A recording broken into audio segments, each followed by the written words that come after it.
Claudine Mercer was 39 years old, and for 11 years she had been the kind of woman men like her husband counted on without ever fully seeing. She drove a 6-year-old Honda Accord with a cracked rear bumper she kept meaning to fix. She wore the same 4 pairs of shoes in rotation. She brought leftovers to work in a container she washed by hand each night. Her husband's colleagues met her at Christmas parties and said things like, "Oh, so you're the quiet one." And Marcus would smile and put his arm around her and say she kept things steady at home. They believed him. She let them.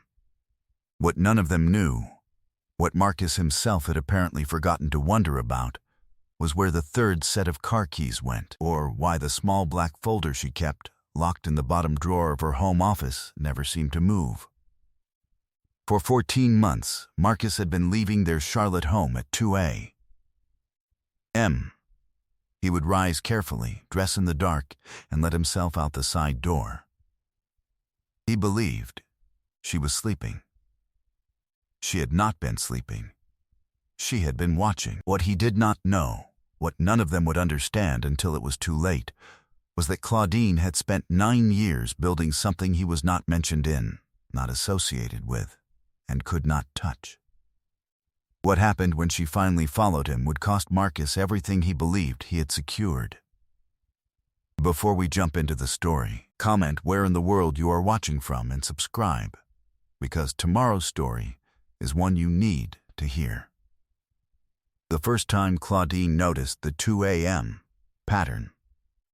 It was February, and the heat had kicked off early, and the silence in the house was the particular kind that has weight to it. She had been awake, which was not unusual. She had always been a light sleeper. Her father used to say that a woman who slept too deep in an unfamiliar world wasn't paying attention. He'd told her that when she was 12. She had held it ever since. The side door clicked shut at 2:09 a.m. She lay still for 4 minutes. Then she rose and went to the window that faced the driveway. The Tahoe was gone. She did not call after him. She did not text. She went to the kitchen, made a half cup of chamomile, and sat at the table she had refinished herself 3 years ago, stripped it down to bare wood, stained it the color of dark honey, sealed it with 3 coats of polyurethane, because she did not do anything halfway. She sat at that table and thought about structure. Claudine was a civil engineer. She had been one for 14 years, working first for the city of Charlotte and then, for the last 9 years, through a firm she had built herself. Mercer Engineering Solutions, which now held contracts with the state of North Carolina and 2 federal infrastructure programs. She thought in systems. She understood that the failure of a structure rarely announced itself. You looked for the early stress signals, the hairline fractures, the subtle sag where there should have been tension. She had noticed the new cologne in October. She had noticed the second phone in November, a slim prepaid sitting at the bottom of his gym bag when she pulled it out to wash his towel. She had set it back exactly where it was and said nothing. Her father, Henry Mercer, had built bridges for 30 years before his hands gave out. He died when Claudine was 27, in a hospital bed in Raleigh, and the last thing he told her was this: a good engineer doesn't panic at the first sign of stress. She measures it. Then she decides what the structure is actually worth. She had measured. She had not yet decided. She had met Marcus at a charity golf event 8 years before they married. He was charming in the way that men are charming when they are working at it. Loud laugh, easy compliments. The kind of attention that felt like sunlight falling on you specifically. He was in real estate development. He dressed well. His hands were smooth. She had liked him, genuinely, and that was the part that mattered later. They married in 2011. She had been 31. He had seemed in those early years to be a man who appreciated her steadiness, even if he didn't fully understand its source. He knew she was an engineer. He did not know what she had been quietly accumulating on the side. By the time February came and he left at 2 a.m., for the fourth time in 8 days, Claudine had stopped waiting to be surprised. The evening he came home at 4 in the morning, smelling of something that wasn't the gym, she noticed he had a very faint abrasion on the inside of his left wrist. He explained he had been helping a colleague move equipment. She nodded and made no expression at all. Later, alone in her office, she took out a small notebook she had been using since November and wrote down the time, the detail, and a question she had not yet answered. Whose building? She followed him on a Thursday. She had chosen Thursday because the pattern held most consistently on Tuesdays and Thursdays. She had set her phone to silent, left her reading glasses on the nightstand as though she had simply forgotten them, and pulled her own car, the Accord with the cracked bumper, out of the garage an hour before he typically rose, parking it 2 blocks down on a side street. At 2:06 a.m., the Tahoe backed out. She followed at a distance. She had read enough to know you didn't get close, didn't tailgate, didn't use headlights unnecessarily on empty streets. She was calm. Her hands did not shake on the wheel. You didn't need to be a structural engineer to understand load distribution, and she had distributed this weight over months. The weight of what she suspected, spread evenly across time until it no longer buckled her. He drove 18 minutes east. He pulled into the parking lot of a condominium complex off Independence Boulevard, a newer development she recognized because Mercer Engineering Solutions had consulted on its drainage systems 2 years prior. She knew the layout of that building better than the woman waiting inside for her husband. She parked and watched. He was inside for just under 2 hours. She photographed the Tahoe, the parking lot sign, the timestamp on her phone. She sat with the stillness that she had inherited from a man who built bridges and understood that nothing worth knowing revealed itself in a hurry. When he left and the car disappeared back toward the highway, she did not follow him home. She sat for another 11 minutes in the dark parking lot. Then, she pulled out her secondary phone, the one he did not know about, the one her attorney and CFO had contact numbers stored in, and she sent a single text, "I'm ready to proceed." Her face remained perfectly calm. She drove home on surface roads, came in through the garage, and stood in the kitchen she had renovated tile by tile. She made no sound. She looked at the dark window above the sink for a long moment. Then she went to her office and began. She pulled 14 months of bank records. She had already identified small discrepancies, $400 here, $600 there, the kind of deliberate incrementalism that was designed to avoid triggering thresholds. When she spread the full picture across her desk and cross-referenced the dates against his stated business trips, a shape emerged that was unmistakable to a woman trained to identify structural deception. Over 22 months, he had moved $67,000 out of their shared accounts in amounts small enough to seem incidental. He had opened a separate account she found through a statement fragment in his briefcase from the previous fall. He had used a portion of that money on the condominium she now knew the address of. He had been planning this for a long time. She opened a new folder on her laptop. She titled it simply, Documentation. Then, she picked up her phone and called the number she had already been calling for 6 weeks. "Felicia," she said quietly, "I have everything we need. Let's move." Felicia Drummond had been a family law attorney in Charlotte for 26 years. She was 61 years old, wore reading glasses on a chain around her neck, and had a stillness about her that Claudine recognized as the particular composure of a woman who had heard everything twice. She kept her office on the 3rd floor of a building downtown with a view of the uptown skyline, and she did not flinch when Claudine laid the folder across her desk. 22 months. 67,000 documented. Felicia turned the bank records once, then set them flat. This isn't impulsive. He planned this. I know. We'll file for equitable distribution under North Carolina statute. Given the fraudulent transfer pattern, we can argue dissipation of marital assets.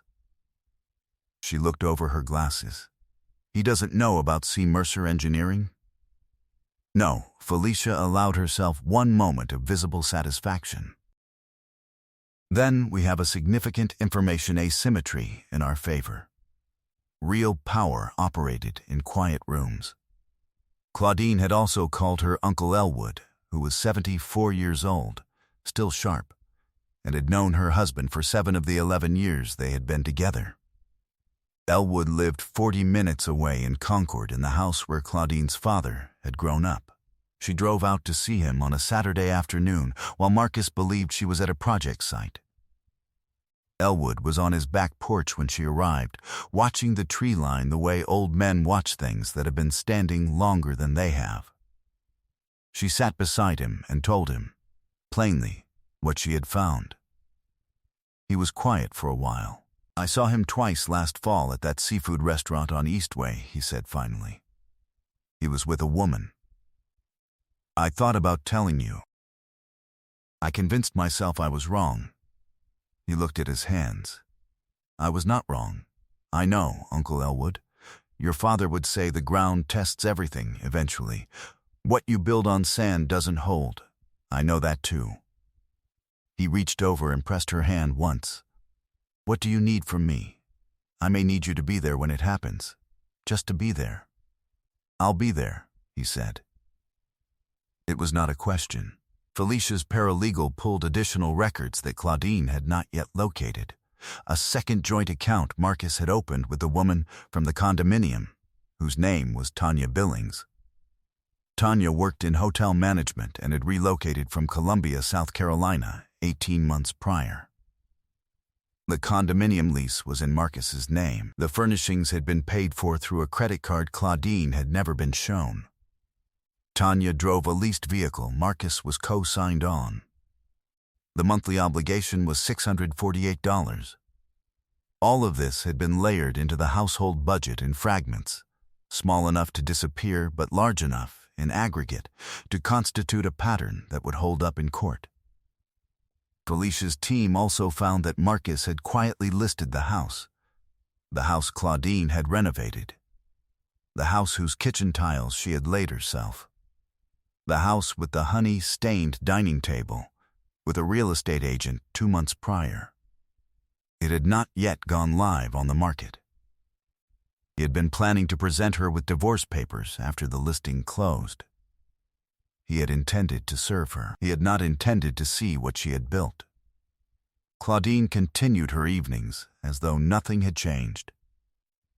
She made dinner. She asked about his day. She sat across from him at the table she had restored and listened to him describe a development deal that was struggling. Watched him perform the version of himself he believed she believed in, and felt something she had no particular name for. Not anger. Not sadness, not contempt. Something more like the clarity that comes after you have taken the last measurement and have all the numbers you need. She asked him once, without inflection, whether he had been sleeping well. He said he had. She nodded. Some things she had learned from her father you do not say out loud.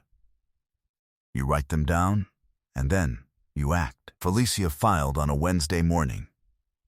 Marcus was served at his office at 11:15 a.m. by a process server Claudine had never met and would never need to meet again.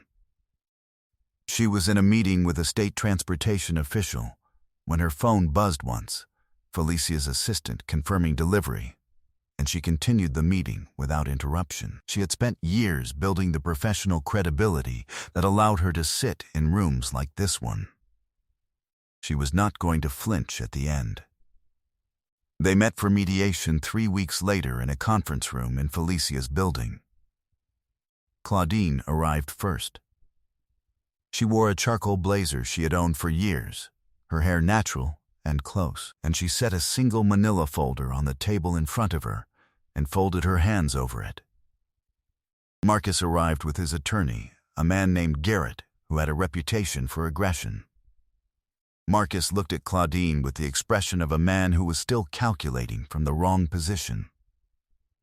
Uncle Elwood sat in the chair along the wall, not at the table. He had dressed carefully, pressed slacks, his good watch. He did not speak. He did not need to. Garrett opened with an offer that was an insult constructed to appear generous. Claudine let him finish. Then Felicia responded.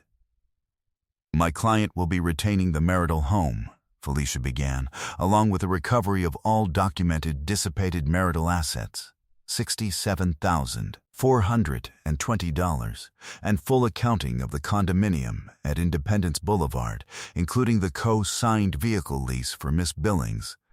Garrett glanced at Marcus. Marcus had gone very still. Felicia opened her own folder. "We also have documentation of the private listing with Dunmore Realty, initiated without my client's knowledge or consent, which constitutes fraudulent conveyance under North Carolina law." She set the listing agreement in the center of the table. She set the bank records beside it. She set the lease documents, the credit card statements, the process server's log. She laid them out with the careful, unhurried pace of a woman who had done this before and had all the time in the world. Garrett leaned toward Marcus and said something low. Marcus straightened and looked across the table at Claudine. "I think we can work something out," he said. His voice had a new quality to it, something thin underneath. "You're right that we can," Claudine said. She spoke quietly. "Felicia will walk you through the terms. They're straightforward." He looked at her for a long moment. She recognized the look. It was the look of a man recalculating, realizing the equation he had been running for 2 years had the wrong variables in it. "You have to understand. I understand everything," she said. Not unkindly. "I understand the account in Tanya's name. I understand the condominium. I understand the $67,000. I understand the listing agreement. I understand what you were planning to give me, and I understand what I am actually owed." She did not raise her voice. She did not need to.